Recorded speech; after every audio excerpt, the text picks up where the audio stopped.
Mga Bilang Chapter 2.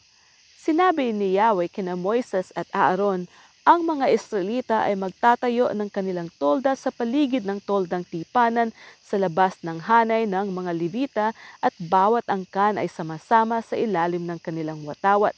Sa gawing silangan, magkakampo ang pangkat ng mga lipi ni Juda, Issachar at Zebulun. Lipi, pinuno at bilang. Juda, Naason na anak ni Aminadab, 74,600. Issachar, Nathaniel na anak ni Zuar, 54,400. Zebulun, Eliab na anak ni Helon, 57,400. Ang kabuuan ng pangkat na ito ay 186,400. Sila ang mauuna sa bawat paglakad.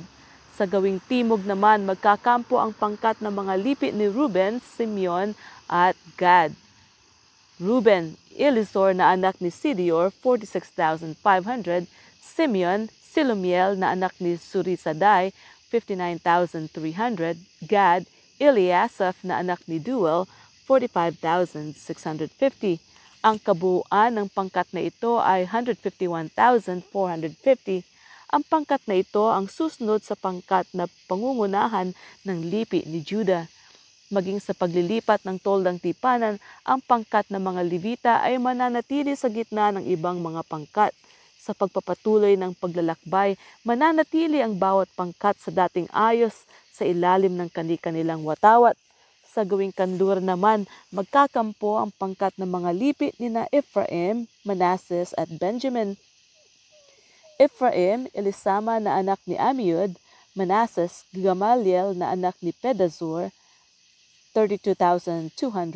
Benjamin, Abidan na anak ni Gideoni, 35,400. Ang bilang ni na Ephraim ay 40,500. Ang kabuuan ng pangkat na ito ay 108,100. Sila ang pangatlo sa hanay.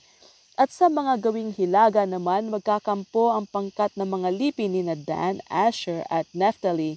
Dan, Ahiezer na anak ni Amisadai, 62,700. Asher, Pagiel na anak ni Okran, 41,500. Naphtali, Ahira na anak ni Enan, 53,400. Ang pangkat na ito ay umaabot sa 157,600.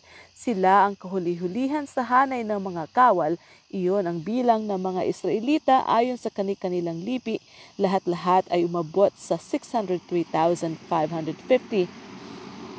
Hindi kabilang dito ang mga Levita tulad ng ipinagbili ni Yahweh kay Moises na huwag isasama sa census ang mga ito.